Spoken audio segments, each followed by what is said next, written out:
We are at the end of Matthew chapter 10 and reading Jesus' instructions to his disciples. Jesus is sending them out to continue his work, basically instructions for life. Not a life of luxury and comfort, but a life of adventure with God. In the Message version, these final few verses in Matthew 10 are entitled, Forget About Yourself. So that is what this talk is entitled today. I'm going to start by reading from Matthew 10, verse 29, and Jesus is speaking. You can buy 2 sparrows for only a copper coin, and yet not even one sparrow falls from its nest without the knowledge of your Father. Aren't you worth much more to God than many sparrows? So don't worry, for your Father cares deeply, even about the smallest details of your life. Forget your worth. And by that, I mean forget what you believe your worth to be. Perhaps you've been told what your worth is, directly or indirectly. Society may base your worth upon your level of education, upon your income. You may feel your worth comes from your job, from your role, or from your responsibilities. Perhaps your worth is influenced by whether you are married, or have children, or who your friends are. Forget that. That is not your worth. You are of worth because you are a human being, the crown of creation, fearfully and wonderfully made by the Creator of the entire universe. Not only that, but he deeply loves you, pursues you, and gives you all authority over heaven and earth. Our worth is in him, and in him alone.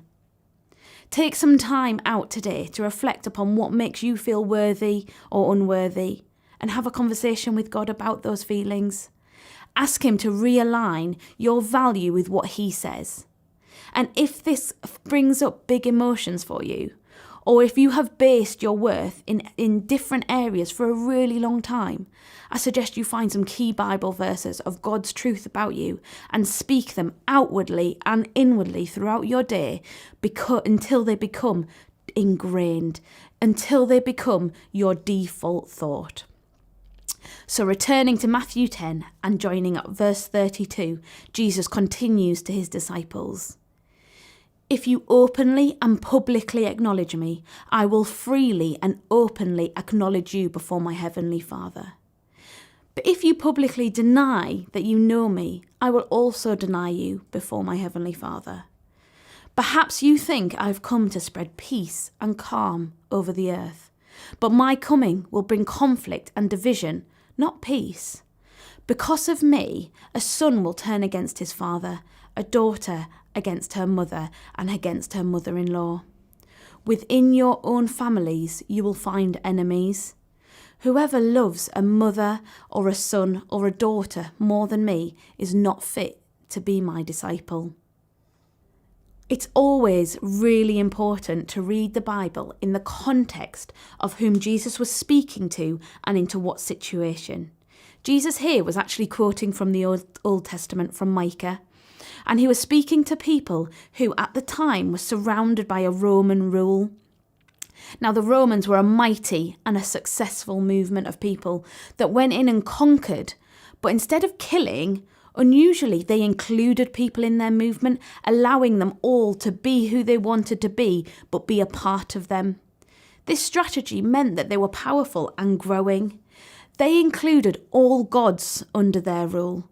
So within one household, families could worship multiple gods. The idea of having a divided household was greatly feared by Roman culture, as they viewed it as a weakness. So here we have Jesus saying, no, all is not okay, all is not freely acceptable, but to stand firm on your belief, even if that means division within your own family, that is okay. As having God as your one and only is important. So my second point is forget your pride. Forget how things may or may not look to other people. Forget if this may cause discomfort or disagreements around you. Forget other influences and opinions. But I do not mean that this means we're allowed to judge others or condemn others or act in a self-righteous way. Not at all. But it means don't be embarrassed or ashamed of being a Christian. Don't shy away from making known your relationship with God. So forget your worth and forget your pride. Chapter 10 finishes with Jesus saying, "Whoever comes to me must follow in my steps and be willing to share my cross and experience as his own, or he is not worthy of me. Those who cling to life will give up true life, but those that let go of their lives for my sake and surrender it to me will discover true life. Whoever receives you receives me, and whoever receives me receives the one who sent me. Whoever receives a prophet because he is God's messenger will share a prophet's reward. And whoever welcomes a righteous person because he follows me will also share in his reward. Whoever gives a cup of cold water to one of my disciples, I promise you he will not go unrewarded." So my final point today is to forget your own importance. We are so self-absorbed and self-obsessed. Culture constantly telling us to do what you want to do, to be who you want to be, to give in to every desire and whim that you have, to look after number one. And if all your needs aren't met, just move on. You deserve more. You deserve better. Me, me, me, me, me. Simon Sinek said, "There is an entire section in the bookshop called self-help. What we really need is a section called help others." Self-help books are a multi-million-pound industry. Looking to yourself for your own importance and your own solutions doesn't work, which is why there are so many books, so many courses, so many mantras. None of them work. None of them have the one true answer. But here, Jesus is saying, do what I do. And that is love others, serve others before yourself. In this backward, upside-down kingdom, don't look to yourself, but look to him.